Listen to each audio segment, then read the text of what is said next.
and welcome to Soul, the short podcast that aims to help you live your best life as your best self, step by step, day by day. We've spoken before about the importance of making sure the everyday things are adjusted to the loudness of the world, like social media and the news and everything that's going on in the world. While it is important to make sure we're filling that time with intentional and some positive or happy content, it is also important to unplug once in a while. Stress is the number one reason for burnout, obviously. And burnout is not always because of a lot of work, but rather it hits us when we feel overwhelmed, defeated, tired, and suddenly are filled with thoughts of self-doubt, with the wish to constantly procrastinate, and we can sometimes even have a very negative outlook on things. In short, it's really the opposite of engagement. And I found that it's sometimes not even just work that causes me to burn out. Recently, being on social media, especially in the summer, is also overwhelming when there's so much going on. It's not only in the summer, but this realization came to me a few days ago.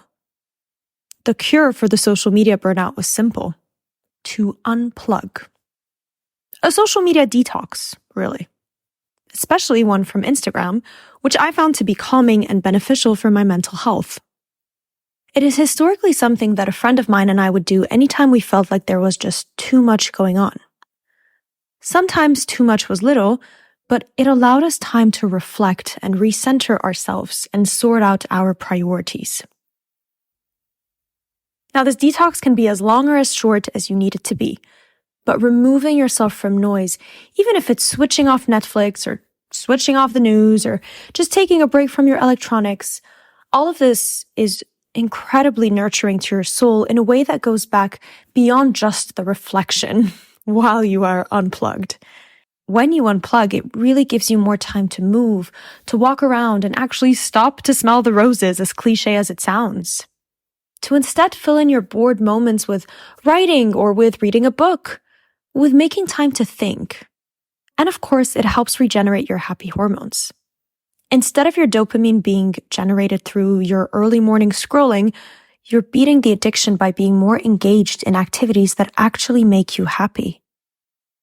Now, there have been many studies about how addicting social media can be, and the negative effects on your health are huge. But ultimately, the goal is not to completely switch off social media. It is great to stay connected, but it is critical to take enough breaks to work through your burnout and to instead connect with life beyond the media. It's now day 6 of my Instagram cleanse, and I can't begin to tell you what a difference it makes. We'll be back to keep sharing some good content for you on our Instagram page, Mind, Body, Soul by M. But in the meantime, enjoy your break and happy connecting by disconnecting.